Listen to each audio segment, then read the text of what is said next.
Hay muchas cosas que nos han dicho, pero tú eliges si las crees o no. Pues a mí me decían que para tener éxito en la vida había que estudiar. Como mujer me decían, oye, pues es que ese no es deporte de mujeres. Cumplí con lo que me dijeron, hice un poco de lado lo que mi corazón me decía. Y yo decía, pues la verdad estoy contenta, pero nunca como cuando estoy en la montaña. Y ahí hubo un entrenamiento bien importante psicológico de no aceptar el no por respuesta, de estar buscando siempre un como sí. Los relatos de muerte entre sus laderas son lecciones para cualquier alma aventurera que se atreva. Aquellos que se aventuran demasiado cerca, la montaña aún puede dictar una sentencia final implacable. Con pocas esperanzas de rescate. ¿En qué momento tomas la decisión de decir voy por el Everest? El fracaso es un maestro y un aprendizaje. Veníamos los tres caminando, teníamos la nieve prácticamente hasta la cintura, había nevado mucho el día anterior, la nieve estaba floja, una avalancha de placa nos lleva a los tres, de pronto él ya no estaba y la verdad es que era pues ese compromiso de decir, si estás vivo, aprovecha. Reconocer que somos el resultado de la confianza que otros han tenido en nosotros. Sí,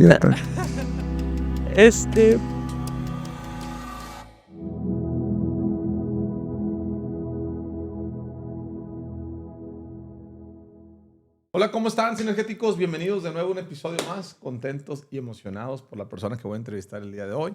Me siento muy honrado de tenerte el día de hoy. Carla, bienvenida a Sinergéticos. Estoy contento de estar contigo, compartiendo. Gracias por venir. No, gracias a ti, de verdad estoy muy contenta de poder estar aquí contigo y con todo tu auditorio.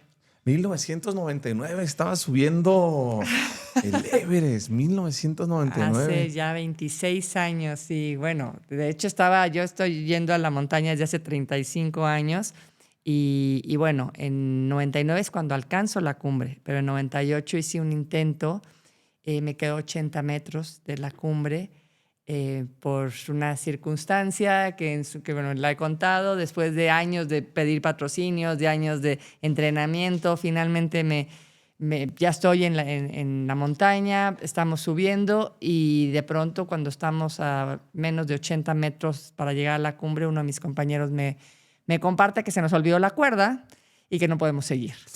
Una cuerda que iba a servir no solamente para asegurar el ascenso en lo que se conoce como el escalón Hillary, sino para un descenso seguro.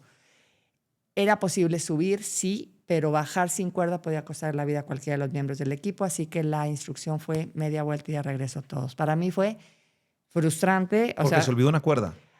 Porque se olvidó la cuerda, obviamente. Wow. Yo siempre he dicho que, bueno, en la montaña, si bien es cierto que cada quien carga su mochila, que es lo que te toca, también es cierto que cargas entre 5 y 7 kilos de lo nuestro, de lo del equipo, porque al final somos un equipo que está trabajando con un fin común.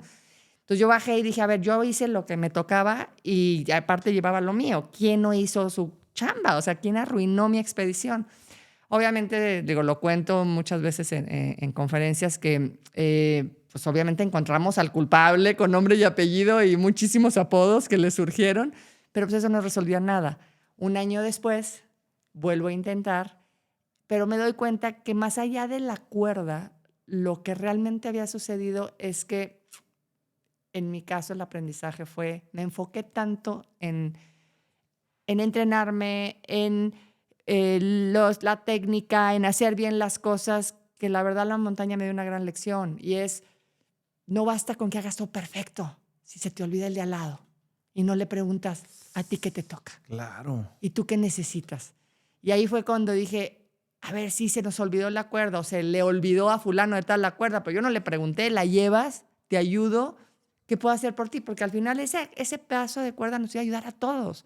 Entonces, en ese momento para mí fue como, a ver, la naturaleza no funciona como individuos, funciona en un colectivo, en un sistema en donde hay colaboración. Y sin la colaboración no se logran los objetivos.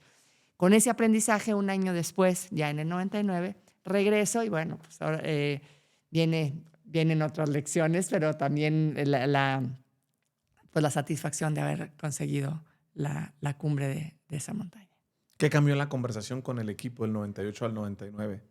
Bueno, en el 98 yo formaba parte de un equipo militar, eran militares ingleses, era la única mujer, todos muy preparados.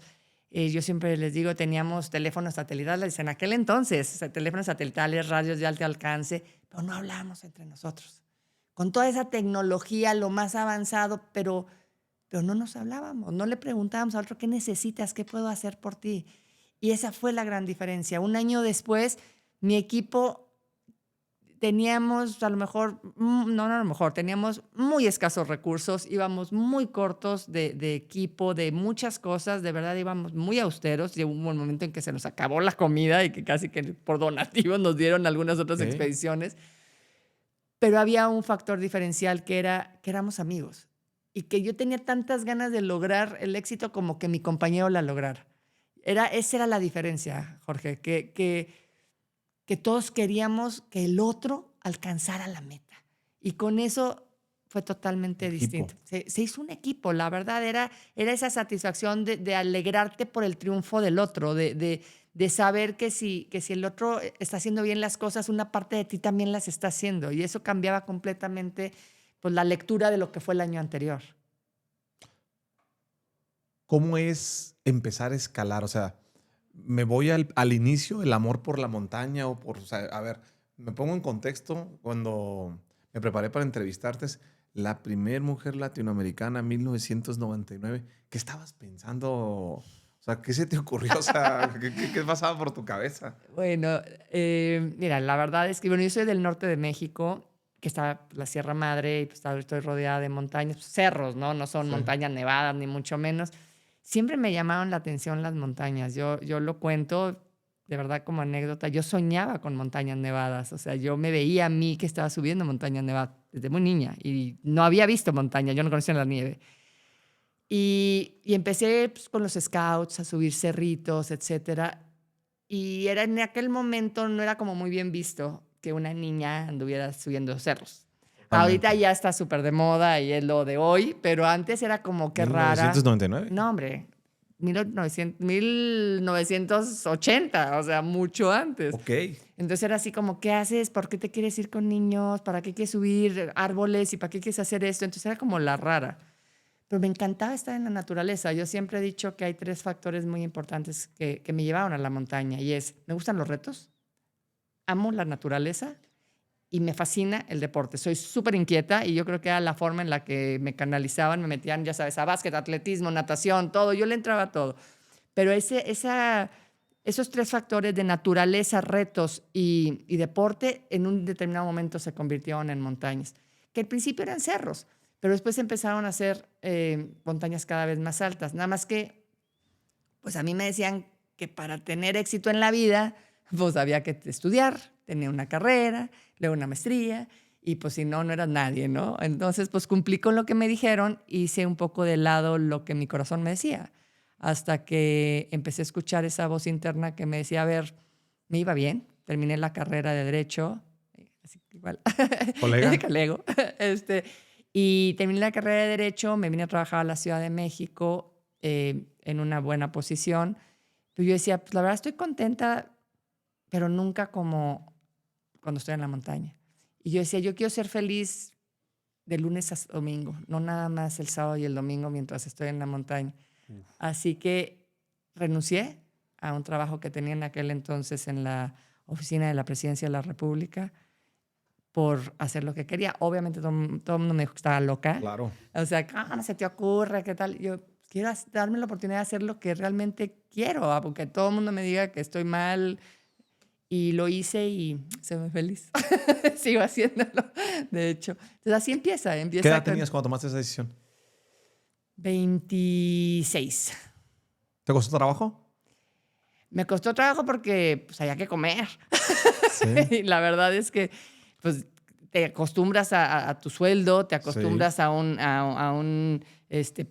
la seguridad de, sabes que voy a tener mi sueldo, la quincena, me administro y de repente es, ¿cómo le voy a hacer?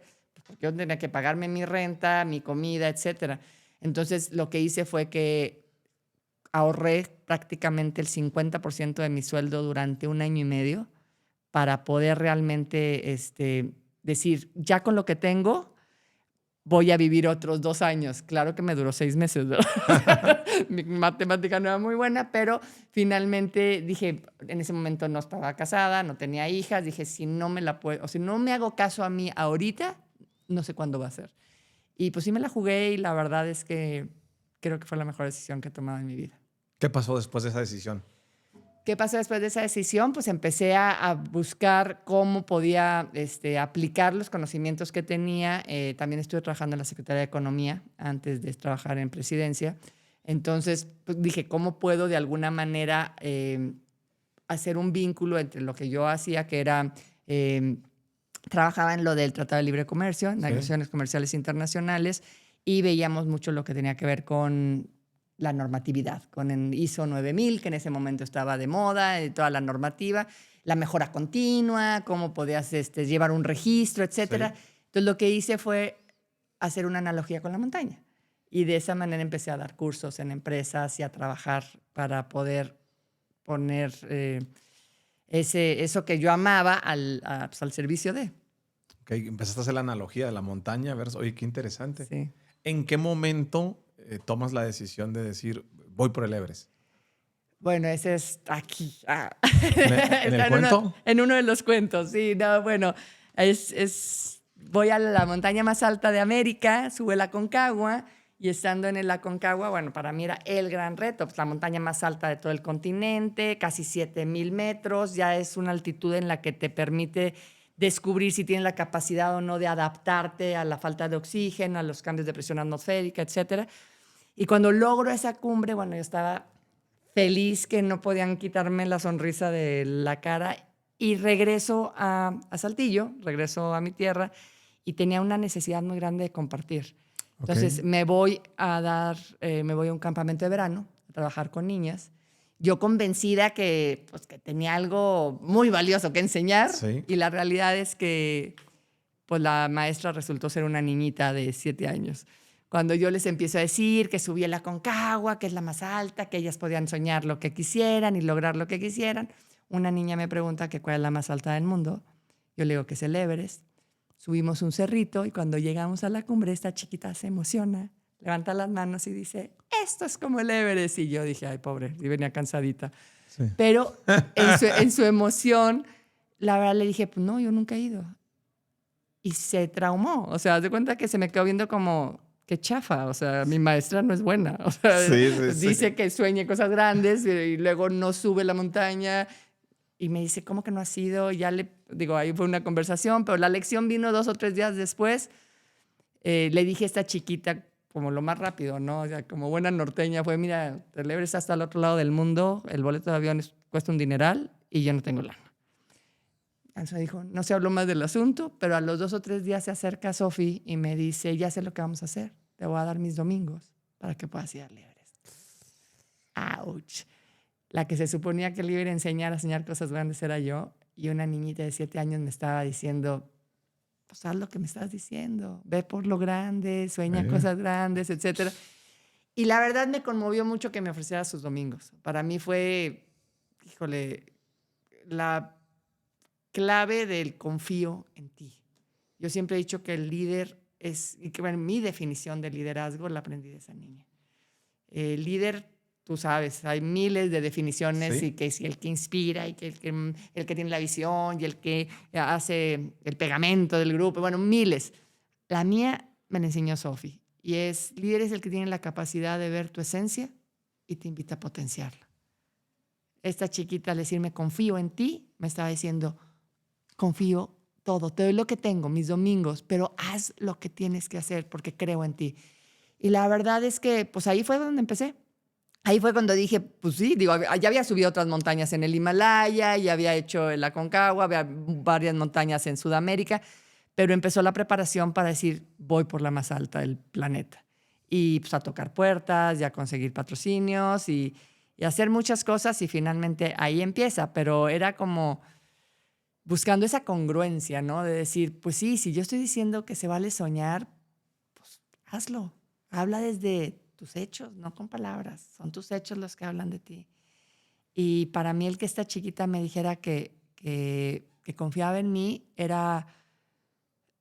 Ella no veía diferencia entre el inglés, el militar, el alemán, el sherpa y su maestra del campamento de verano. Ella a mí me veía con las mismas cualidades de cualquier persona. Claro que y puedes. Se la acepté el reto, y ahí es cuando me empiezo a preparar.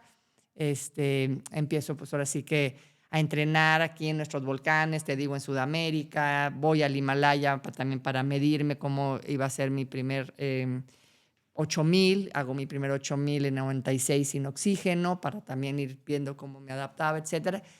Y después, bueno, viene lo que ya te conté, mi primer intento al Everest, que no subo, y ya después viene el segundo intento en donde finalmente alcanzamos la cumbre. ¿Cuánto es la preparación que tienes que tener para subir?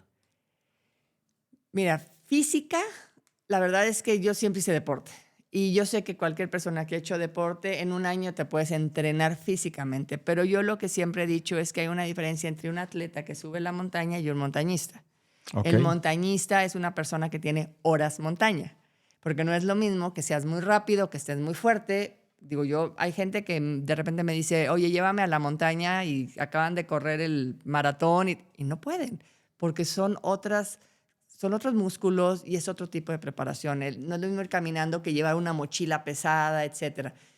El saber de meteorología, el saber de los tipos de hielo, los vientos. O sea, hay muchos factores que tienes que ir aprendiendo y eso es lo que nosotros llamamos horas montaña. Entonces, en mi caso, fueron 8 años de preparación para la consecución de recursos y horas montaña para poder ir al Everest. Y finalmente, a los 9 años de haberme entrenado, es cuando subo la montaña. ¿Cómo haces para conseguir los recursos? Tocando puertas. La verdad es que yo siempre digo que las montañas más difíciles que he subido no necesariamente estaban en el Himalaya. O sea, era el cambiar la mentalidad de las personas y que dejaran de ver, yo les digo, la tenían aquí. O sea, cuando yo me acercaba, número uno, como mujer me decían, oye, pues es que ese no es deporte de mujeres. O si voy a patrocinar a alguien, que sea alguien pues que sí suba, me decían, que sí pueda. Porque tú como que, estaba muy delgadita en aquel entonces, muy frágil. Me decían, no, pues tú no vas a llegar a ningún lado. Yo creo que te quieres ir de viaje, ¿no? Era bien difícil que primero le apostaran a una mujer. Después, es caro, el montañismo es caro. Entonces me decían, es mucho dinero y yo qué gano. Entonces era así como, híjole, pues déjame, pongo el logo. Y me decían, nadie te lo ve. Entonces era como investigar en el periódico, ¿por qué no sacan notas de montaña? No, ni en la tele, ni en el periódico, ni nada. Entonces empecé a hablar con un periodista y le dije, oye, ¿por qué no pones notas de montaña? Y me dice, porque a nadie le interesa. Le dije, si yo te las hago. Yo te hago un documento, o sea, yo te hago el documento, pero lo tengo que firmar yo, fírmalo tú. Y empezó a meter notas de montaña y ya después le decía, y te cuento cuando yo hice esto y te cuento cuando tal, pero también le ponía de historia. Y después yo ya iba con el periódico y le decía a las empresas, mira, si sale en el periódico cosas de montaña. Entonces fui creando ese gusto de alguna manera. Sí había montañistas que habían hecho cosas, pero muy esporádico. Yo siempre les digo, no había Google, no había estas redes maravillosas que llegas a millones de personas. Sí. Ni tampoco tenía los grandes contactos. O sea, yo venía de Saltillo, ahora sí que mi gran mentor se llamaba Sección Amarilla. O sea, y era agarra las páginas amarillas, haz llamadas, pide cita, trata de convencer. Y pues hubo muchos no. Y ahí hubo un entrenamiento bien importante psicológico de no aceptar el no por respuesta y de estar buscando siempre un como sí. Porque pues, el no ya lo tienes, todo el mundo lo dice, pero cuando a mí me daban un sí, bueno, era maravilloso. Era ese negociar de tal forma que la persona se convenciera que no solamente yo iba a ir, sino que al subir yo también los involucraba a ellos y eran parte de mi equipo. Eso era clave. Y así fue, toqué muchas puertas. Te estoy hablando de que para poder conseguir los recursos del Everest fueron de verdad más de 400 empresas que me dijeron que no. Wow. Pero 4. ¿Cómo construís esa actitud de superar tus límites? Me dicen 400 que no, esa mentalidad para dar el extra. Era como un reto, decir, a ver, y por ejemplo, me decían, es que voy a ir a la montaña. Y me decían, pero es que ese no es deporte. Y yo, ok, ¿entonces qué es? Y yo, pues es cultura, es esto, es lo otro, es un estilo de vida. Entonces yo buscaba la siguiente entrevista con otra persona, le decía yo, bueno, es que no es un deporte como el fútbol o como eso, pero México está incursionando. Entonces yo ya agarraba, de cada no, pues así que como en el aikido, ¿no? De esa energía que viene para acá la agarras a tu favor para que te sirva en un como sí. Y era el estar buscando el cómo los hago parte de esto. O sea, para mí ese era un reto y me gustan los retos. Entonces era el poder negociar, el poder convencer. Y bueno, también llegó un momento en el que me acuerdo que hubo una empresa italiana que me patrocinó y cuando llego a Saltillo me dice un periodista, oye, ¿cómo lo hiciste? O sea, es una empresa internacional que te está apoyando y tal. Y me dejas hablar con el director, pásame el dato de tu patrocinador. Y yo bien orgullosa, yo, ay, sí, háblale para ver qué dice, qué vio en mí, ya sabes. Y de pronto dice, ya no quería que me hablara por teléfono. O lo que quería era que se fuera a la montaña. Todo el día me hablaba en la mañana, ya que se vaya. Le dijo, ya, súbala a la montaña. Sí, una respuesta bien profunda. Él estaba esperando. No, ya que no me hable. Vaya, que ya no me hable, por favor. La persistencia. Pero es eso, es esa perseverancia, es estar pues insistiendo, que fue lo que me permitió conseguir los recursos. Y bueno, pues al final también eso se aplica en ese dar el siguiente paso cuando está el viento, cuando está la avalancha, cuando está la grieta, cuando estás cansado, te pones a acordarte de todos los que te decían que no y decías, ¿te acuerdas lo que tú les decías? Pues da un paso más. ¿Y te acuerdas? Da otro paso más. Y es también parte de cómo entrenas a tu mente. Yo creo que siempre les he dicho que si una parte es físico, pero la mente también hay que entrenarla. Yo hablo mucho de los pensamientos chatarra y de los pensamientos que no te nutren. Como parte de mi entrenamiento, yo cambié mi alimentación para poder oxigenarme mejor, cambiar el pH de mi sangre, para que se sobreproducieran más rápidamente los glóbulos rojos, me pudiera aclimatar mejor. Hubo un proceso de aprender cómo tu cuerpo, cómo tu vehículo podía llegar más alto. Y aprendí que pues, no solo te nutre lo que comes, te nutre lo que oyes, lo que piensas, lo que ves, de quién te rodeas. Entonces, pues, todo eso para mí era parte de mi entrenamiento. Así que el no es chatarra. El no es chatarra. Oye, es bien importante, en estos 400 que te dicen que no, ¿alguna vez dudaste o quisiste claudicar de decir no voy a hacerlo o no? Era tanto el amor que tenía por la montaña que no podía darme ese lujo. Yo siempre les he dicho que si algo tuve siempre fue la certeza de que lo iba a hacer. No sabía cuándo, pero sabía que lo iba a hacer. Para mí era muy importante saber cómo se veía el mundo desde el punto más alto. Sentía que tenía que cambiar mi perspectiva, que había cosas que yo no había podido ver. Y cada vez que subía a un cerro, una montaña, mi perspectiva cambiaba. Y lo que antes parecía grande, enorme, difícil, de pronto, ahí en chiquito. Pero porque tú te mueves, tú te cambias de posición, no cambias a los otros. Y para mí el llegar a la cumbre del Everest era el yo cambiarme de posición, que tenía que sufrirla, sudarla, entrenarme, batallar, pero yo tengo que cambiar mi perspectiva. ¿Cuáles son las enseñanzas de trabajo en equipo que te dejó las montañas? Uy, hay varias. La primera y más importante es cuando vamos encordados. Encordados es que vas unido a tu arnés, vas unido a un compañero. Esta técnica se utilizaba a principios de siglo. Iban todos así, en filita. Pero había el riesgo de que si uno caía, pues se llevaba a todos. Con el tiempo, la gente empezó a decir, no, pues, o sea, mejor de que lloren en tu casa que lloren en la mía, cortamos la cuerda y vámonos cada quien hasta ver hasta dónde puede. Pero la realidad es que el ir encordados te permite fortalecer al equipo. Agarras un ritmo, el líder va marcando la huella, la retaguardia es el seguro de vida, porque bien, o sea, cualquier error que se puede cometer, él va a clavar el piolet y es el seguro de todos.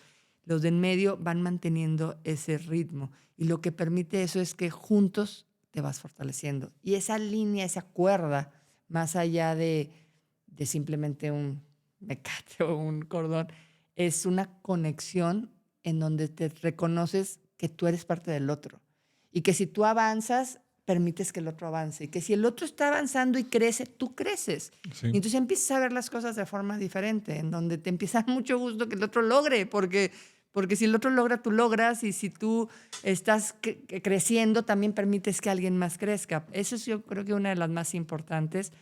El hecho de compartir, para mí fue muy, muy importante. Digo, algo que no había contado en muchos años es que cuando yo hago mi segundo intento al Everest, cuando subo en 1999, pues yo tenía una pareja. Sí. Que ya estaba muy enamorada de él y con el que subía montañas, etcétera. Y pues la idea era que en mi primer intento, pues yo voy sola con los ingleses, entonces digo, no, pues mejor con mi pareja, imagínate, padrísimo, allá llegamos juntos a la cumbre, va a estar increíble. Y entonces me pongo a buscar patrocinios para los dos y bueno, nos fuimos a la montaña. Ok. Y cuando llegamos a Katmandú, me presenta un Sherpa y me dice, pues este es tu compañero de montaña, yo voy a subir con los otros porque ellos sí son fuertes. ¿Y yo qué? ¿Qué? Y así de, ¿cómo? Y me decía, le digo, pero pues vamos a subir juntos. No, me dice, pues tú te igual, o sea, no creo que tú vayas a lograrlo, ya estando allá. No creo que tú vayas a lograrlo, yo no me puedo desenfocar, mis amigos, o sea, yo sí soy más fuerte, yo voy al ritmo de los otros, así que pues tú sube con el Sherpa. Y yo, ¿qué? Entonces la verdad es que fue bien difícil. Muchas veces la gente, digo, nunca le había contado, la verdad, porque siempre me enfocaba más en que si el frío, el hielo, la altitud, el esto. Pero para mí fue muy difícil que la persona en la que yo más confiaba o a la que más quería, o sea, fue el que me empezó a atacar y a decirme, te vas a morir, no vas a poder, no lo vas a lograr. Y al final, yo lo que buscaba era ese abrazo de cumbre. Que ya sabes, toda romántica. Y sí, estaremos en la cima, él y yo, y abrazo, y seguro ahí me pide matrimonio. Y claro que no. Lo que sucedió fue que pues, yo subí con mi Sherpa y uno... ¿Pero qué le dijiste cuando te dijo eso? O sea... Pues lo acepté. O sea, me fui a mi tienda de campaña y yo empecé a trabajar. O sea, yo estaba enfocada. Fue muy difícil. Eso te dolió, pero lo trabajaste rápido. Este episodio fue presentado por Alenamenti Speakers, tu conexión con los mejores conferencistas del mundo. Desde líderes de opinión hasta expertos en tendencias globales, en Alenamenti Speakers te conectamos con voces que inspiran, enseñan y transforman.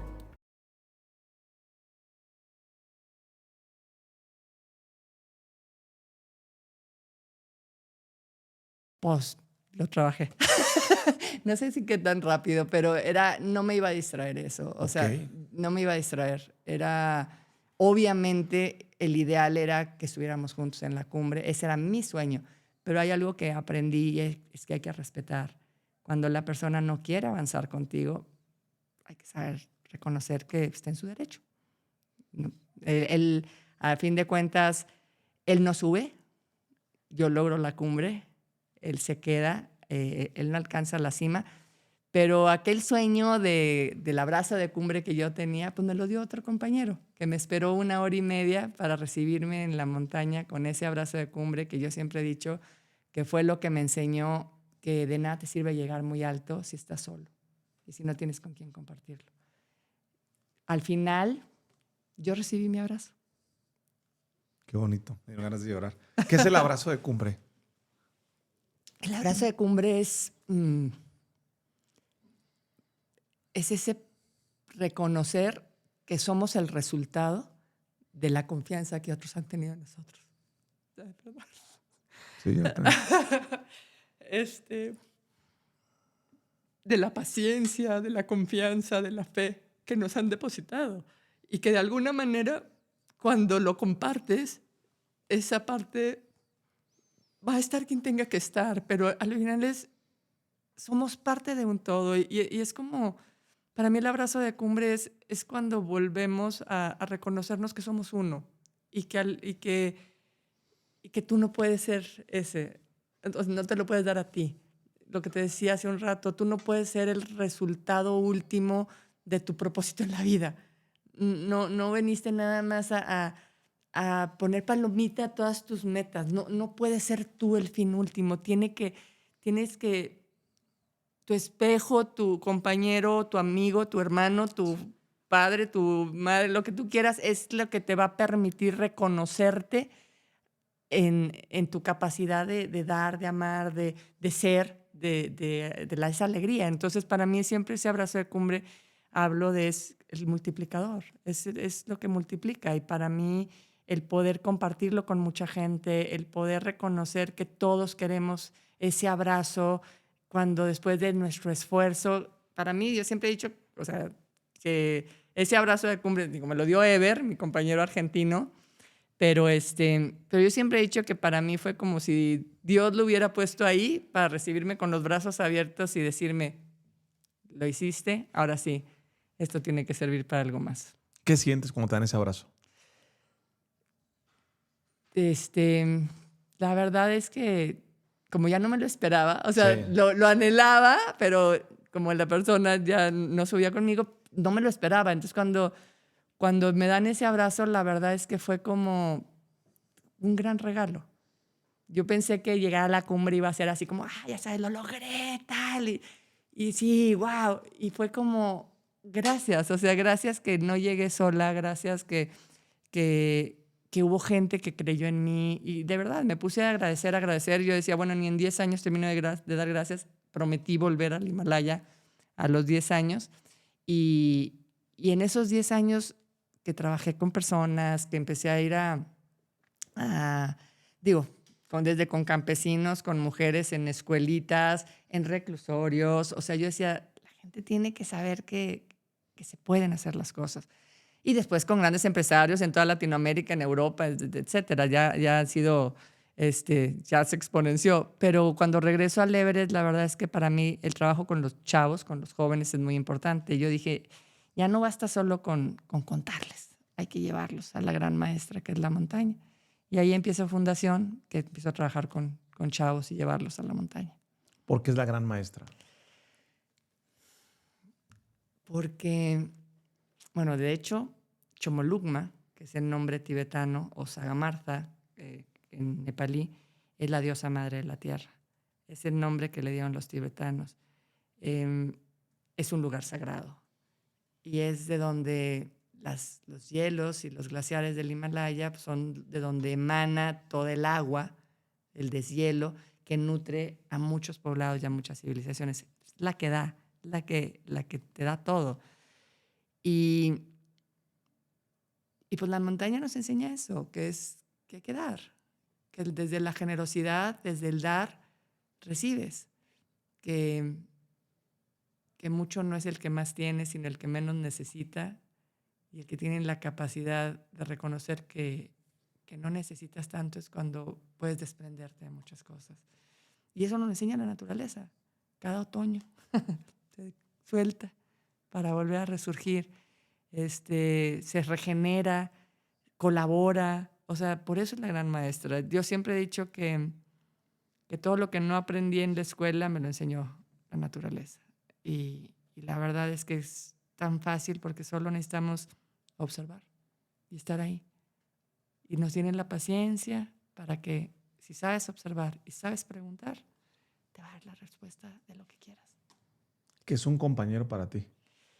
Compañero, no solo del latín cumpanio, con quien compartes el pan. Un compañero es con quien eres capaz de partir el pan para que los dos nos nutramos, para que los dos nos fortalezcamos. Un compañero es ese. No solamente es quien camina a tu lado, sino que al caminar a tu lado te fortalece y lo fortaleces. Que juntos, 1 más 1 son 3. Tal cual. Sí. Tal cual. ¿Qué pasa? Terminas la cumbre de 1999, es la primera mujer latinoamericana en hacerlo. ¿Qué Por pasa la ruta después? norte. ¿Qué pasa Por la ruta por la norte. ruta norte? Va. ¿Qué pasa después? Empiezo a subir las diferentes montañas. Ya había subido la Aconcagua y otras montañas. Entonces me voy por la cumbre continental.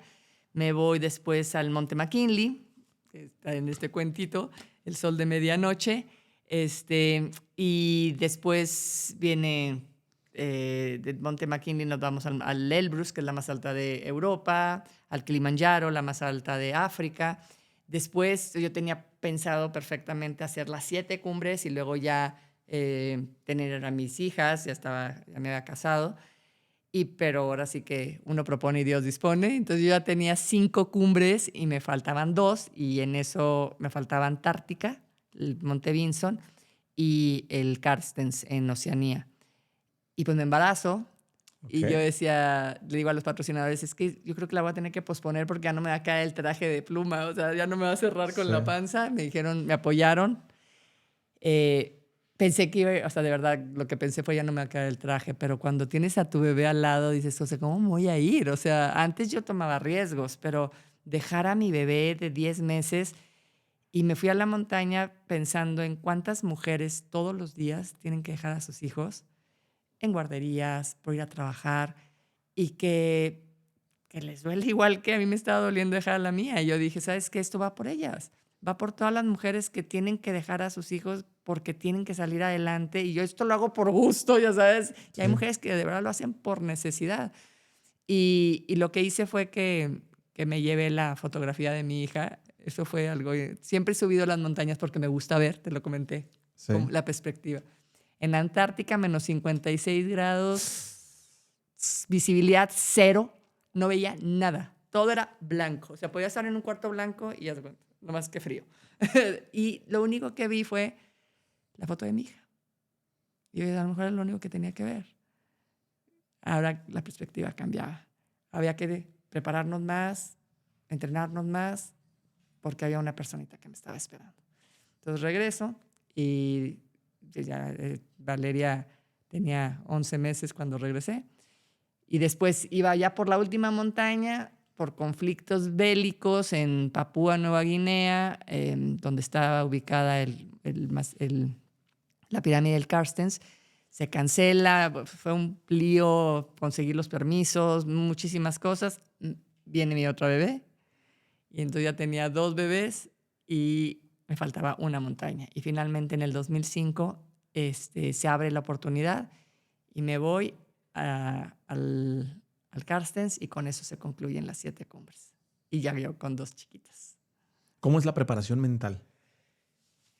Yo siempre decía que en la montaña había que no solamente poner tu mente en el objetivo, es importante porque en tu mente vas a tener no solamente los conocimientos, adquirir las estrategias, la visión, todo eso es importante. Sí. Pero para mí poner la mente en el objetivo también es tomar conciencia del tipo de pensamientos que me permito.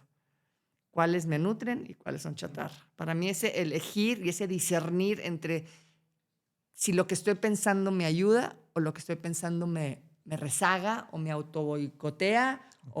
Entonces, para mí ese discernir es muy importante. Ese es el aspecto mental, perdón. Y después hay que bajarlo. No es suficiente con que esté aquí. Hay que bajarlo al corazón y para mí ponerlo en el corazón pues, se traduce a 25 kilos en la espalda, menos 18 grados bajo cero, camina cuando te duela todo, duerme aunque te estés muriendo de frío. O sea, eso es ponerlo en el corazón. Y cuando haces eso, pues tus pies ya nomás siguen a tu mente y a tu corazón. Entonces, para mí el entrenamiento de la mente es el poder discernir, el poder tomar conciencia de que somos los únicos que podemos elegir lo que pensamos. Hay muchas cosas que nos han dicho, pero tú eliges si las crees o no. Yo respeto. Sí. Es su creencia. No, es que no vas a poder. Está bien, es lo que tú crees. No, es que eso no lo ha hecho nadie antes. Te respeto, pero yo creo otra cosa. Y yo elijo lo que pienso y yo voy a luchar por lo que creo yo y por lo que yo pienso. Entonces, para mí ese elegir los pensamientos es bien importante. Y para poder hacer un trabajo mental, pues tienes también que ser consciente pues, de qué piensas. Sí. Cómo te hablas, qué te dices, qué piensas cuando hay una situación, cuando hay un conflicto, cómo resuelves. O sea, te tienes que observar. Es muy importante la autoobservación. Y en la montaña se te ayuda. Te quita todos estos distractores y te permite escucharte. Y ahí no le puedes estar echando la culpa a nadie. Es contigo. ¿Qué es la actitud para ti? O sea, ¿ha sido importante la actitud para Sí. reprobar tus récords? Sí, es 100%. Tengo una frase que dice, tu actitud, bueno, la tenemos los montañistas, tu actitud determina tu altitud. Cuando llegué a la montaña, cuando llegas a la montaña, en el Himalaya, siempre se hace un puya, que es una ceremonia de ofrenda, porque es un lugar sagrado y le estás pidiendo permiso. Y para mí, yo siempre decía, es que el puya es esa ceremonia o ese ritual de ubícate. Okay. Ubícate que aquí poco importan tus títulos nobiliarios, académicos o de propiedad. Aquí eres quien eres. Y todos dormimos bajo una lona y nuestro cama es un sleeping bag, o sea, es de este vuelo el bajo sleeping. Y aquí vas a darte cuenta si eres de los que ayuda o eres de los que pasa por encima de los otros. Si eres de los que esconde el chocolate o eres el que lo comparte. Ahí te vas a dar cuenta, la montaña, la adversidad va a sacar lo mejor o lo peor de ti. Es fuego. Es fuego que te va a, ahora sí que como el oro, ¿no? O sea, va a sacar lo mejor o no. Entonces, la verdad es que ahí es donde te das cuenta de quién eres y de qué es lo que llevas contigo. Y bueno, el poder ubicarte en ese momento, te das cuenta que podrás tener 10 doctorados, avión, lo que quieras, pero si no eres capaz de dar una palabra de aliento, de dar una palmada en la espalda, de dar gracias, así, de dar gracias, porque tu compañero te esperó, porque te ofreció un poquito de su té. O sea, si no eres capaz de ver esos pequeños detalles, nada te va a llenar. Entonces, a mí eso es lo que la montaña, te digo, en esa ceremonia, pues te ubica que necesitamos bien poquito, pero lo que necesitamos, lo necesitamos y va directo al corazón, va a otra parte. ¿Cuál sería la enseñanza más dura que te dio la montaña? Pues la que te comenté hace rato. Que la persona en la que confías o en la que crees o con la que quieres hacer un proyecto, pues realmente pues, no quiere caminar contigo. Esa es una. Y la otra, obviamente, perder amigos en la montaña. Ha sido muy duro. En una ocasión, una avalancha nos llevó a dos compañeros y a mí. Fernando quedó enterrado en la nieve. A mí me salvó caer de espaldas en una grieta. Pero Lenin perdió la vida. Y fue muy fuerte porque veníamos los tres caminando. Teníamos la nieve prácticamente hasta la cintura. Había nevado mucho el día anterior. La nieve estaba floja. Se quedaron enterradas las cuerdas de seguridad donde que habíamos puesto nosotros.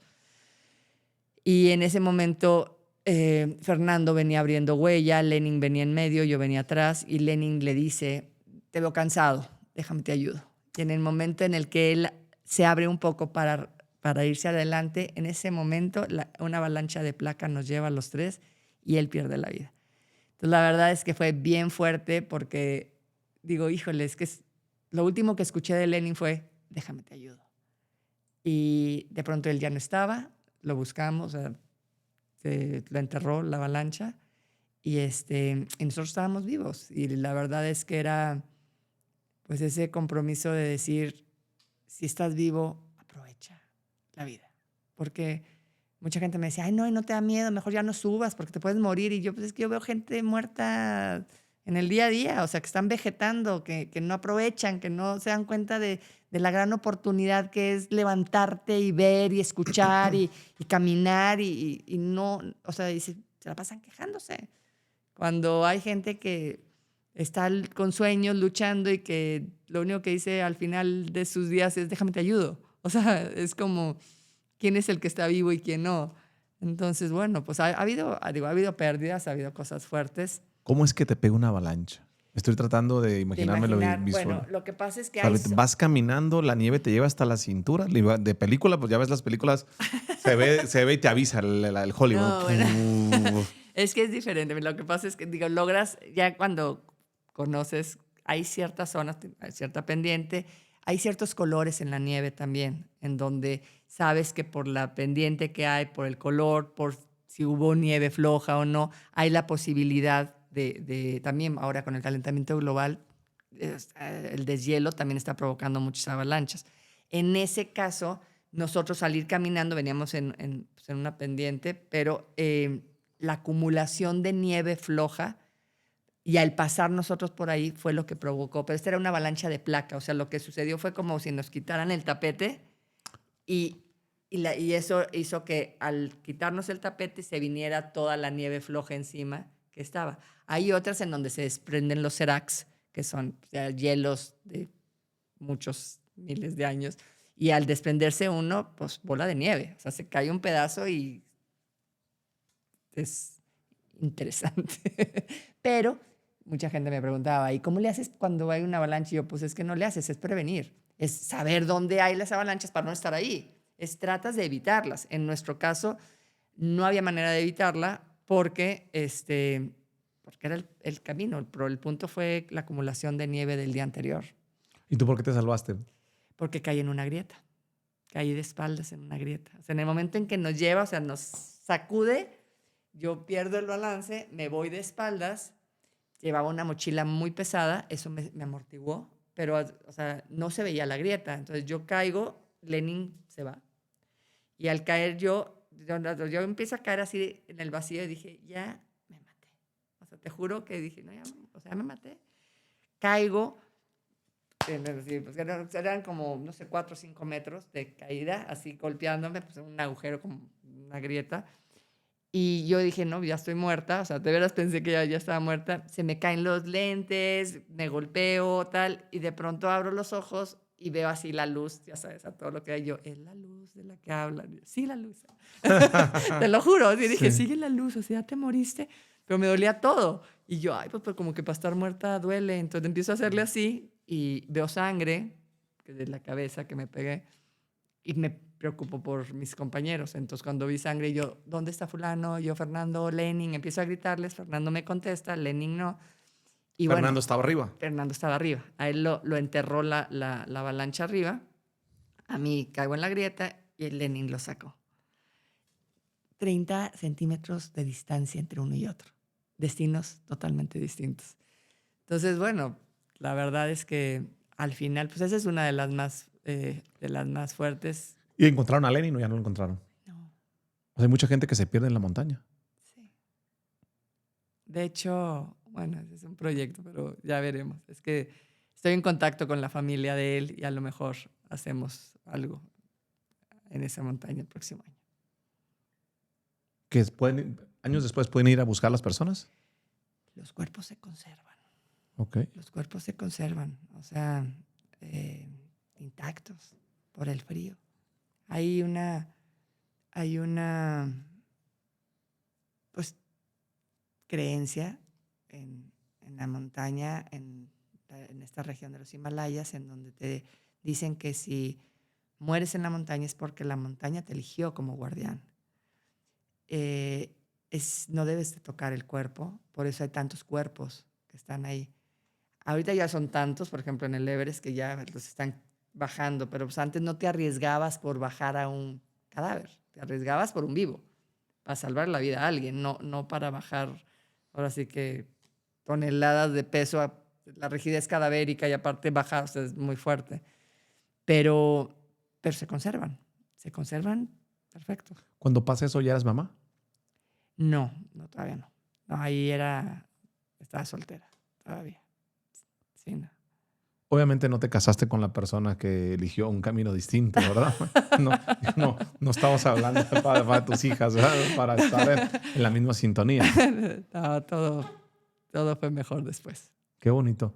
Fíjate que me pongo a pensar y se me pone la piel chinita de decir, tu mentalidad es muy fuerte porque que te pase en ese momento la preparación que tienes que tener para llegar.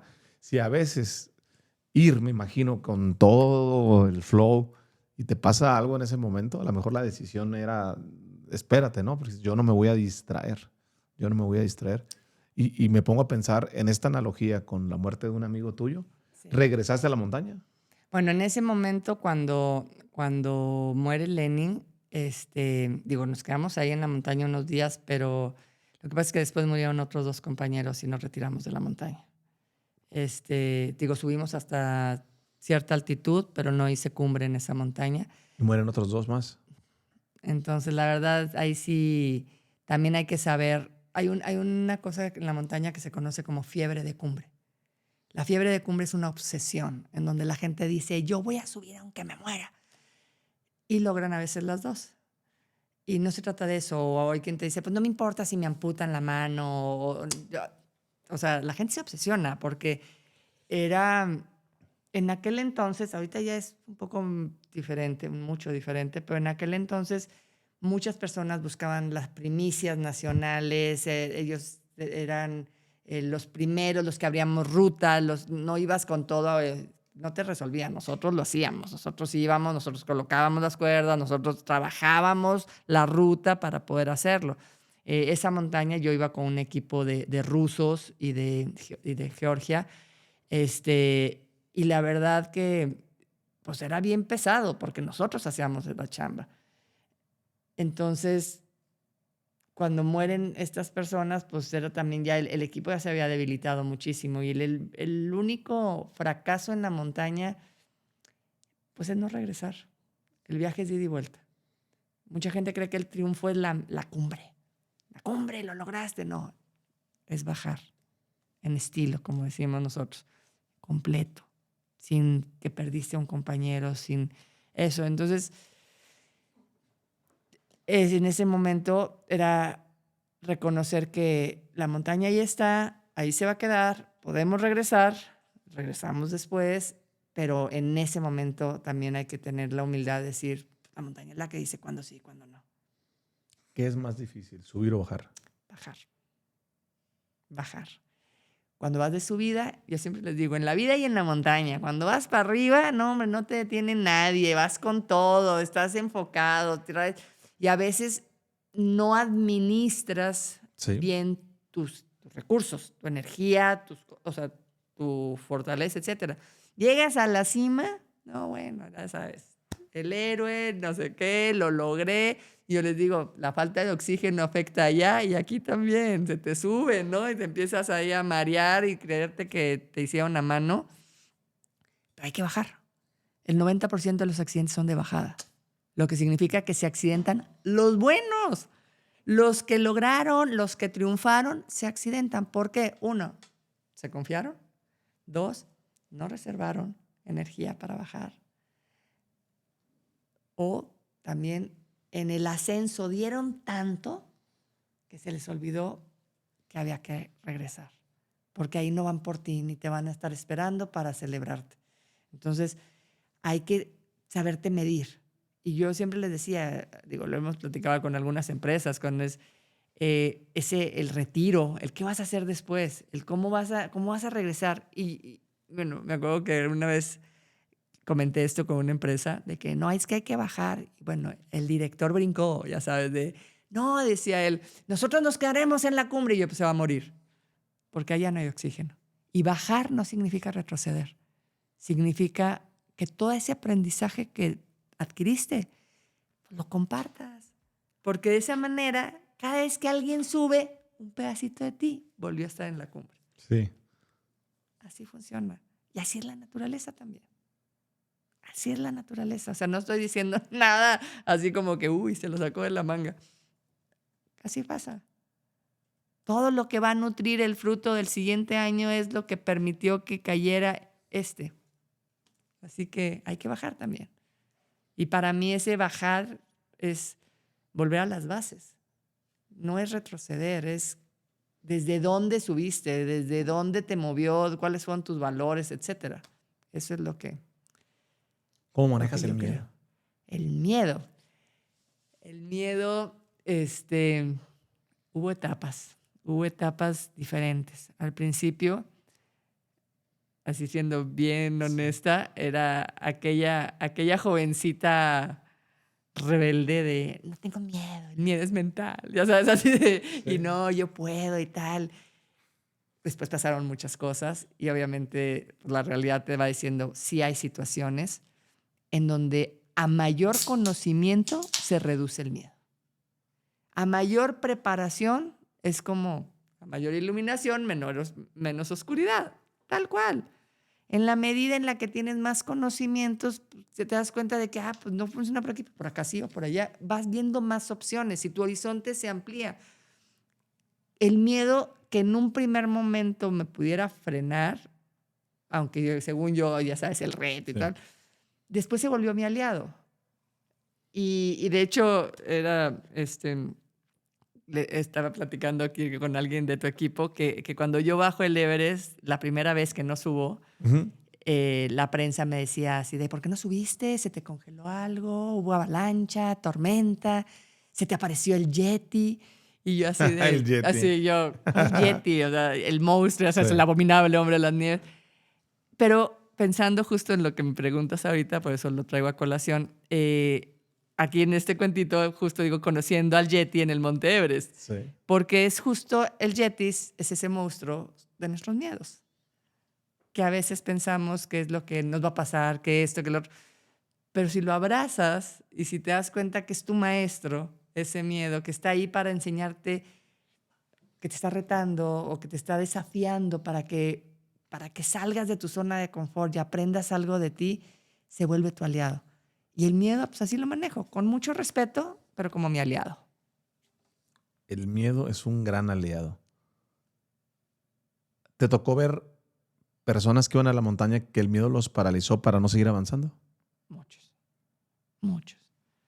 Y era así como increíble, Jorge, porque de pronto ya, bueno, en aquel entonces pues yo estaba, digo, mujer, la única, así, toda flaquita, tal, y veía aquellos rusos enormes, fuertísimos, llorando, que por qué no, que frío, que está muy difícil. Y yo, ¿cómo? O sea, eres ruso, tú no puedes decir eso.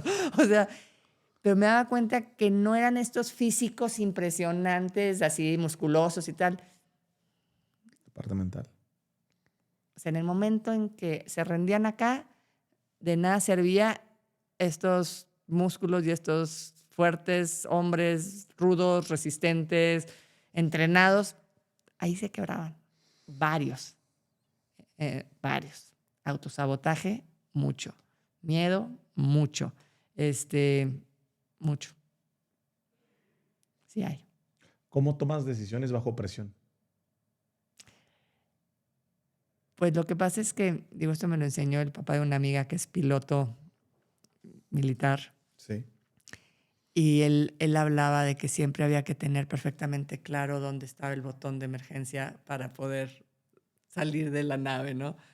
Y yo siempre, él hablaba de que tenías que tener todo perfectamente ubicado, el orden, tal, esa planeación, y es saber exactamente lo que tienes que hacer. Entonces, en la montaña, la ley de Murphy no es algo malo. Y Murphy no era un cuate negativo, era un cuate bastante pues visionario, ¿no? Que decía, oye, si pasa esto y si nos pasa lo otro. Entonces, es eso, es adelantarte a las posibilidades, porque pueden suceder. Oye, seguro me va a decir que no, y seguro me va a cerrar la puerta en las narices, y seguro a lo mejor si salgo a tal hora puede pasar esto, y chécale las llantas. O sea, tienes que prevenir, porque a lo mejor sí te pasa lo que tanto miedo estás teniendo. Entonces, a mayor prevención, a mayor conocimiento, se van reduciendo riesgos y miedos. Y yo creo, o sea, así es como funciona para mí. Es simplemente las decisiones se toman en el momento indicado porque ya tienes una planeación y ya no estás con tantos factores que pueden salirse del control. O sea, ya tienes como, voy a decidir entre esto. Y para mí siempre va a ser una prioridad la vida de un compañero y mía. O sea, yo no voy a jamás arriesgar una montaña. O sea, no voy a arriesgar la vida de un compañero por una cumbre. Sí. No. O sea, no, esos son principios. Hay otros que no tienen esa misma ética o que no tienen esas mismas jerarquía de valores. Pero las decisiones siempre van a ser tomadas con esa directriz. Siempre va a ser la vida primero. Siempre va a ser en beneficio de todos. Y si no, me regreso. La montaña no se va. Ahí está. Regresas el otro año o el que sigue. Pero no te puedes arriesgar. Entonces las decisiones son... y la montaña te va avisando. Tampoco es como que de pronto así... ¡Ay, hubo tormenta y no sabíamos! O sea, estás viendo las nubes, aprendes a leer, aprendes a ver, oye, se está formando esto, las temperaturas, checas el reporte meteorológico, tal. En el caso, por ejemplo, que nos pasó en el Manaslu, La nieve, sí, nevó muchísimo y también hubo un error de parte de nosotros. O sea, nuestro error fue que no buscamos, no nos dimos el tiempo de buscar la cuerda que ya habíamos puesto. Se nos hizo fácil para cruzar esa travesía sin la cuerda y ese error pues, le costó la vida a un compañero. Entonces, pues son decisiones que tienes que aprender también de tus errores. ¿Qué es el fracaso para ti? El fracaso es un maestro y un aprendizaje. Yo tengo una frase, bueno, hay una frase que me encanta que dice, tu último fracaso es tu gran maestro. Al principio, cuando bajé del Everest, en aquel momento de mi primer intento y que no subimos por la falta de cuerda, bueno, yo me sentía literalmente la más fracasada. Nunca antes había tenido tanto enfoque, entrenamiento, preparación, pedí muchos patrocinios, hice años, estuve trabajando en eso y no llegar fue como... Y aparte en el periódico, Willock fracasa y yo, ay, platiquen del fútbol, o sea, qué necesidad de que todo el mundo se entere, pero dolía. Fíjate, no publicaban lo positivo y lo negativo, sí. Entonces era así claro que te duele, a todo el mundo nos gusta estar en la luz y brillando y cuando nos va bien, pero cuando te va mal, que nadie se entere, que nadie te vea. Y a mí me dolía muchísimo. Yo decía, ¿con qué cara vuelvo a pedir apoyos si lo único que se dijo fue Willock fracasó, una mujer que ya merito pero no lo logra, tal? ¿Qué hago? Y de pronto entendí que ese fracaso... Bueno, en el Tíbet hay una frase que dice que cuando comprendes algo, la comprensión te lleva a transformar el dolor en aprendizaje. Cuando me di cuenta, lo que ya te platicé hace rato, pues que yo no le dije que te ayudo, eso, yo no podía estar echando culpas, yo tenía que asumir la responsabilidad. Y en ese momento ya no era fracaso. En ese momento es un súper aprendizaje que no me volvió a pasar. Equivocarnos, nos podemos equivocar, pero no puedes ir cargando, yo siempre decía, no puedes cargar piedras en la montaña, ya suficiente traes con el equipo que necesitas como para aparte estarte echando, es que, ay, no la hice bien y soy un ¿Qué aprendiste de eso? En el momento en el que el fracaso lo comprendes, se vuelve tu gran maestro y se vuelve una herramienta increíble para seguir adelante. Eso es para mí el fracaso. ¿Cuál es el fracaso que te dejó el mejor aprendizaje en la montaña? El de la cuerda, cuando se me olvidó la cuerda. Dolió mucho. Dolió mucho. Sí, porque para mí fue muy fuerte y hay mucho aprendizaje en eso. No solamente, o sea, la importancia del equipo, el no asumir, el no pensar que el otro piensa igual que tú, el poder entender que todos somos diferentes y que la participación de cada uno tiene un valor y una importancia. Me enseñó mucho sobre el equipo, me enseñó mucho sobre mí también. Sí. Soy una persona que, parece que me enfoco y hasta que se logra. O sea, soy una persona, llámale terca, necia o perseverante, como le quieras decir, pero ahí estoy. Y la montaña me enseñó con ese fracaso tan doloroso que hay que voltear alrededor. Hay que voltear. Porque cuando le preguntas al de al lado, Jorge, ¿qué necesitas? Te está diciendo exactamente lo que a ti te hace falta para seguir adelante. La gente que tenemos en nuestro entorno están ahí para mostrarnos lo que no podemos ver, nuestro punto ciego. Y ese punto ciego es el que nos va a permitir que se logren los últimos pasos. ¿Cómo manejas la autocrítica y el perfeccionamiento? Soy muy autoexigente. Y a veces muy dura conmigo. Y estoy aprendiendo a ser más compasiva y a darme chance. ¿Y qué estás haciendo? Porque yo soy igual. Recomiéndame. ¿Qué estoy haciendo? Me puso la piel chinita y yo dije, ay Dios, me estoy espejeando bien duro. Pues meditación. Medito, pues, trabajo interno. Y pues ahora sí que, como dicen, tratarte con cariñito, ¿no? O sea, así decir, hijo, date chance. O sea, sí, hiciste lo mejor que podías con los conocimientos que en ese momento tenías, con lo importante es desde dónde venía, ¿sí me explico? O sea, eso es una parte que es lo que a lo mejor si te dices, ¿cuál sería el tip? ¿Desde dónde? Estoy haciendo esto por orgullo, por soberbia, porque soy Juan Camaney, Sí. o porque viene de verdad del corazón. Y entonces cuando dices, pues, venía del corazón, pero salió todo mal, pues bueno, ay, pobrecito, pero sigue echando ganas, no, o sea, pero es de dónde, desde dónde lo estás haciendo. Y en ese momento, pues dices, pues, oye, lo hiciste con la mejor intención, a lo mejor no salió, a lo mejor sí salió, pero ¿desde dónde? Y en ese momento, pues es como volver a ti y decir, date chance, estamos aprendiendo. Venimos a experimentar este plano y venimos a aprender. ¿Qué significa para ti, a nivel personal, haber sido la primera mujer latinoamericana en subir la Cumbre Everest por la parte norte? ¿Cómo lo trabajaste? ¿Cómo lo procesas? ¿Qué significado tiene? Bueno, hubo un ascenso previo al mío por la ruta norte, la ruta sur, por la cara de Nepal. 20 días antes subió otra persona. Pero para mí subir por la ruta norte era una ruta en aquel entonces en donde solo 4 mujeres habían subido en la historia, 3 de ellas habían perdido la vida. Era un desafío mucho más fuerte. No llevábamos un equipo que nos resolviera las cosas. Nosotros lo estábamos haciendo.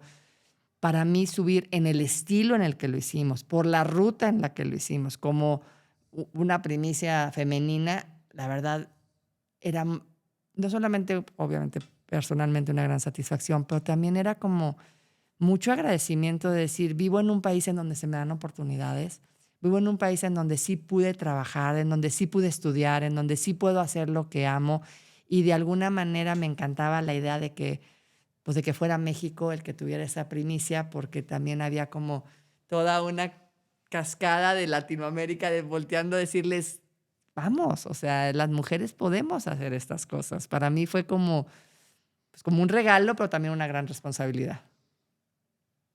¿Qué mensaje le darías a las niñas que quieren lograr cosas grandes, que tienen sueños? Que primero que nada, que no dejen de soñar, Jorge. Cuando Mattel me hizo el honor de hacerme una Barbie, tenían esta campaña y estudios en donde decían que las niñas dejaban de soñar a los 7 años. O sea, no sabes, así, me dolió el alma. Yo, no puede ser, o sea, no puede ser. Entonces, digo, mucho de lo que hago y el trabajo y lo que hago con los cuentos y todo es justo eso, no dejen de soñar. Y es invitarlas a que sigan desarrollando esa creatividad, ese sueño, porque si nos limitamos en soñar, nos limitamos en lograr. Entonces, ser lo que quiera hacer, ¿qué les digo? Sueña, porque aunque esté loco, sueña lo más loco que quieras, descúbrete de que eres capaz. O sea, ese es mi trabajo que hago mucho con los chavos. Y me encanta cuando voltean y me dicen, yo no sabía que yo era tan fuerte, o yo no sabía que era tan buena en esto. Y me encanta porque de alguna manera se van descubriendo a sí mismos. Y eso es lo genial. Y bueno, pues estas son. Esos cuantitos son para mis princesas. Son para tus princesas. Ahí tienes Kyla es esa. Explora con Kyla el sol de medianoche. Ese es el sol de medianoche, es el ¿cómo se llama? El ascenso a la montaña más alta de Norteamérica, que es el Monte McKinley, en donde por estar cerca del Ártico, prácticamente el sol llegaba, o sea, atardecía y en ese momento volvía a salir. Sí. La experiencia es muy linda. Esa montaña la subí con unos amigos australianos y bueno, ya ves al canguro, al koala, sí, al cocodrilo. Una experiencia muy linda de trabajo en equipo, que para mí, bueno, fue una de las más bonitas que he tenido de integración, de ir encordados. Y el otro es conociendo al Yeti en el Everest, que habla un poco de lo que te mencioné, en donde ese monstruo se vuelve nuestro aliado, nuestro amigo, pero que al final es identificar nuestros miedos. Entonces también es decirles a las niñas, claro que tenemos miedos, todos tenemos miedos, pero hazte amiga de tu miedo, porque a lo mejor te va a ayudar a lograr cosas que no te imaginas. Y ya viene el tercero, pero bueno, ese ya saldrá en unos meses. Qué bonito. Me lo voy a llevar para leérselos a mis hijas. Primerito Valeria, aquí están los cuentos. Qué bonito la parte del trabajo en equipo y la parte de los niños, que te veo que se te ilumina la cara desde que llegaste cuando hablas de los niños y mis niños y me hablabas de Chile. ¿En qué momento empezaste a hacer campamentos con niños? ¿Cómo fue la idea? Mira, empecé desde siempre, o sea, desde que yo me acuerdo que subía montañas, siempre trabajaba, ya sabes, con el sobrinito, el amiguito, tal. Pero así ya formalmente en el 90 me voy a este campamento de verano a trabajar con niños. No era mi campamento, era un campamento porque yo ya trabajaba con niñas.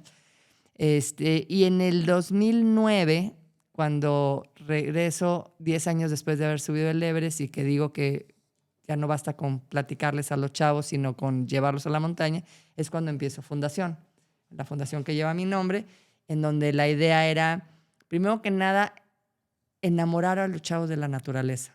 Okay. Desconectarlos de los aparatos para reconectarlos con la esencia de la naturaleza y con la gran maestra. Y era un concurso que se hacía en escuelas públicas. Los chavos tenían que identificar una problemática, resolverla, beneficiar al medio ambiente. Y de esa forma ellos se inscribían. Los mejores proyectos iban siendo seleccionados. Se les daba una capacitación de liderazgo a estos chavos. El premio era llevar a estos chicos a la Antártica. Y después, pues como me salía muy caro y había muchos niños que se lo merecían, nos empezamos a llevar los niños también a la sierra de Chiapas, sí, a una reserva en Chiapas, a Baja California, en Coahuila también, o sea, en diferentes estados para buscar que los chavos regresen a la montaña, reconecten.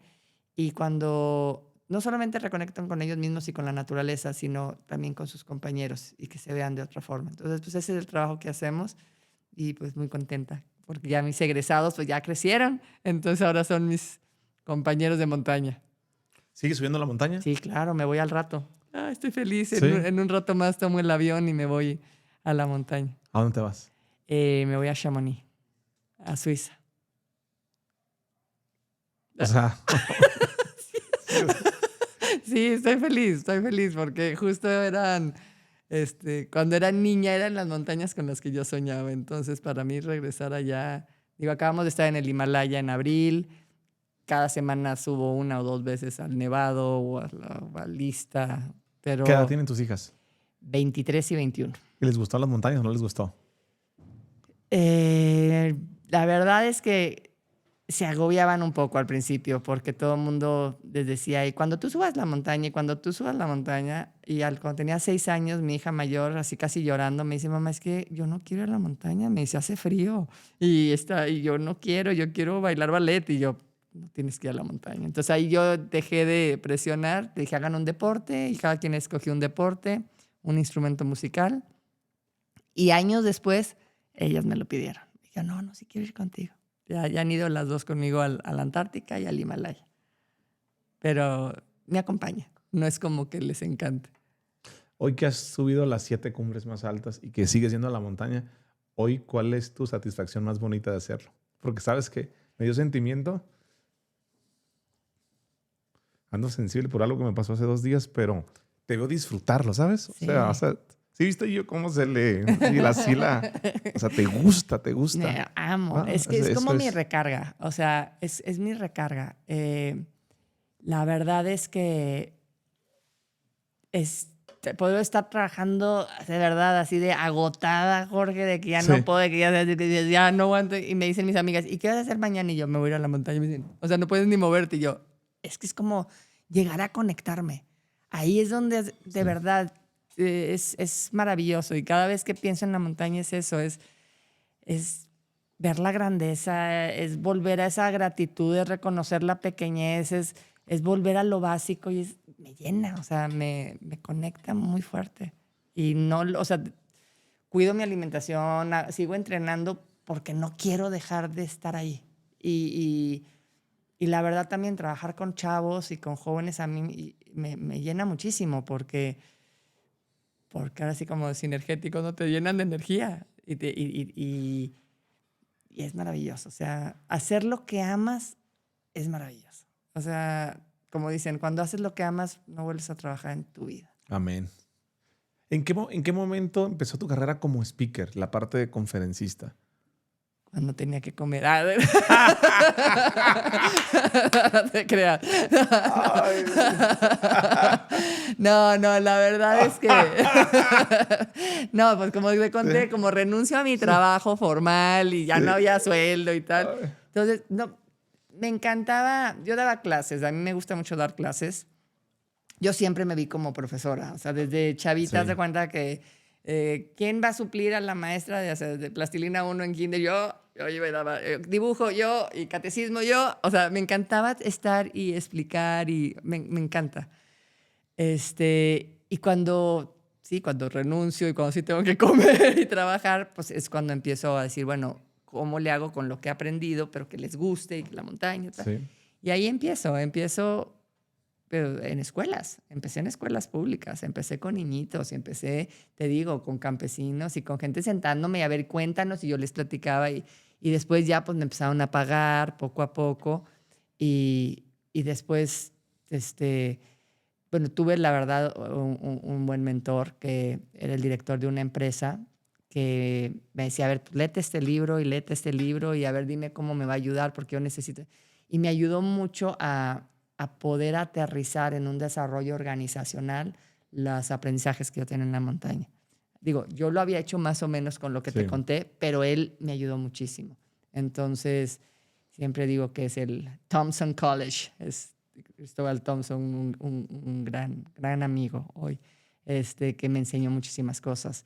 Y así empiezo a platicar. Me decían como conferencista al principio que tu tono de voz no es el adecuado. Y las manos tienen que moverse así. Y yo así de, qué flojera aprenderme todo eso.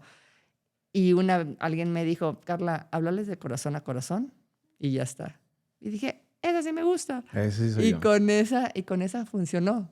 Cuando conectas, con esa funciona. Y no tienes que andar... O sea, sé tú y... Vamos a ser grandes amigos. Yo pienso igual que tú. Sí, no. Y yo me brinco muchas reglas de comunicación. Claro. Pero yo sé que yo conecto. Claro. La clave es la conexión. O sea, y lo sientes. Sientes que estás con la persona y cuando los ves, o sea, dices... O sea, es impresionante. Y a mí eso me gusta. A mí me gusta conectar. Me gusta conectar con la naturaleza, con la montaña, con la gente. O sea, conectar. Porque si no, pues para buenos speech, pues ahí hay videos. ¿Por qué conectas? Esa es una gran pregunta que le va a servir mucho a muchas personas que nos están escuchando. ¿Por qué conectas? Hay gente que yo veo y le digo, es que no conectas. Yo veo que hay gente que conecta y hay gente que no conecta. ¿Tú por qué conectas? ¿Lo tienes identificado? Pues me doy la oportunidad de sentir al otro. O sea, si puedo ver sus caras, puedo ver o sea, cuando yo estoy delante de la gente, puedo ver el que está desencajado o el que está enojado y es así como, estás sintiendo. Yo también me he sentido así, yo también he estado enojada, yo también he estado frustrada, yo también me siento y empiezas a verte en el otro y entonces conectas. ¿Qué sería lo más importante, Carla, que quieres dejar como legado? Pues la verdad es que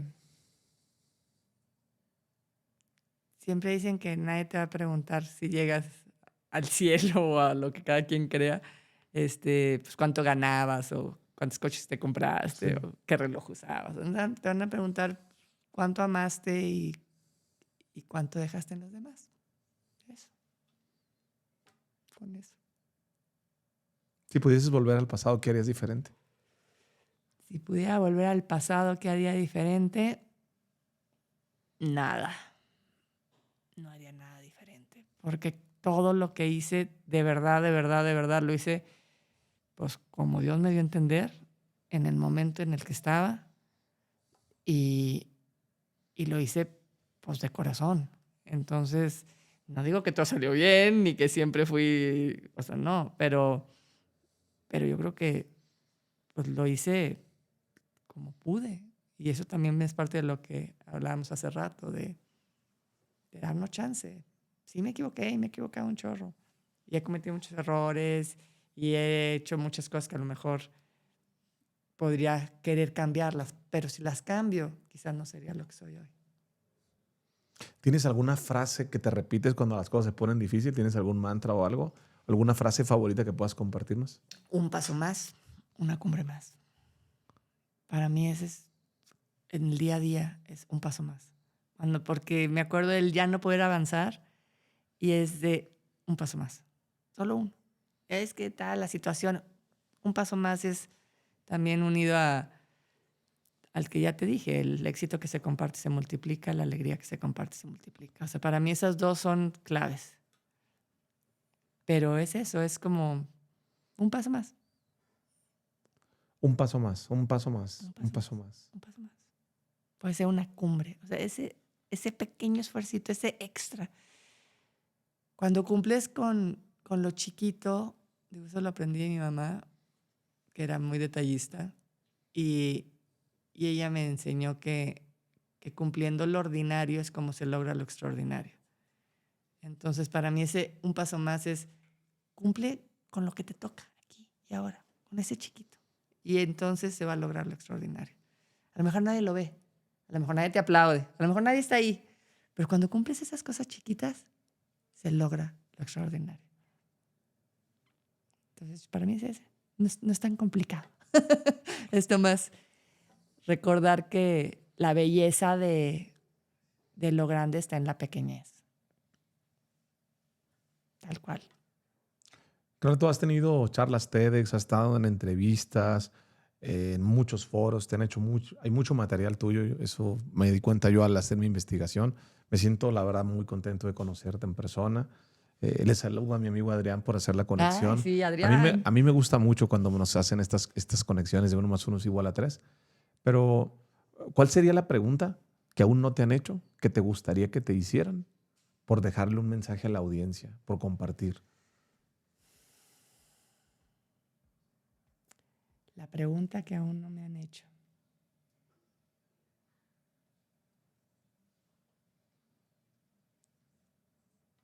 Ay, me han preguntado muchas cosas, pero yo creo que pensando en la audiencia, yo simplemente la importancia de la fe y de confiar. Si me dijeras cuál es ese as bajo la manga que no debemos olvidar es la fe en lo que tú quieras creer, pero somos más grandes de lo que creemos, somos más fuertes de lo que pensamos. Si creemos en nosotros mismos. O sea, realmente hay una montaña enorme, llena de riqueza, no hablo económico, de abundancia, de riqueza, de plenitud en nosotros mismos. Entonces, yo nomás les diría que volteáramos hacia adentro, la verdad. Muchas veces estamos buscando afuera y yo la primera, allá y la otra cumbre, y la otra cumbre, y la otra cumbre, y de repente dices, híjole, pero si volteas para acá descubres algo maravilloso que se puede volver, se regresa. Pero es reconocernos, sería la palabra, reconocer nuestra capacidad de poder confiar en nosotros. De verdad, yo me iría por ahí, confiemos en nosotros. Estamos en un mundo de luchas, de división, de separación. Hay que volver a confiar, pero no vamos a poder confiar en el otro si no confiamos en nosotros mismos. Y nadie puede dar lo que no tiene. Entonces, si no estamos confiando afuera es porque no estamos confiando adentro. Yo creo que iría por ahí. Me iría por ahí. Por favor, confíen en ustedes. Son más grandes y más fuertes y más valiosos y más brillantes y más inteligentes de lo que quizás les han dicho o han escuchado o ustedes piensan. Son mucho, mucho más que eso. Yo les diría eso. ¿Qué le dirías a la Carla que tenía esa idea, ese sueño de empezar a escalar cuando estaba iniciando? si pudieses prender la máquina del tiempo con lo que hoy sabes, con lo que hayas aprendido, y puedes regresar un minuto a decirle a Carla, ¿qué te dirías a ti misma? Síguele por ahí. Es por ahí. Sigue, sigue. O sea, sigue por ahí. O sea, confía en ti. La verdad es que algún momento sí me afectó, que me decían que estaba loca, que no era para mí, que no sé qué. Entonces era como, no les hagas caso. Sigue tu corazón porque es por ahí, es por ahí. Le diría lo que le acabo de decir a todo tu auditorio. Confía en ti. Tenemos una brújula que nos enseña nuestro norte y está en nuestro corazón. Y cuando escuchamos eso que nos hace felices, eso que nos gusta, es porque es por ahí. Deja de lo que te están diciendo, escúchate. O sea, entiende que tú ya traes el kit necesario para lo que tú veniste a hacer, tú en especial. Entonces, escúchate y confía en ti.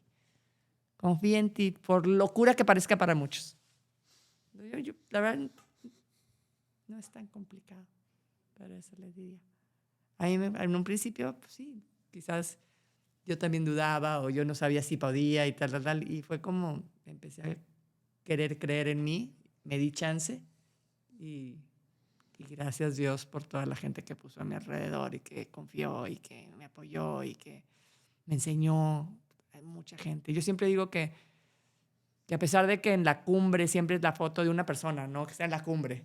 Y yo decía, sí, pero si tienen la foto de una persona en la cumbre es porque alguien la tomó.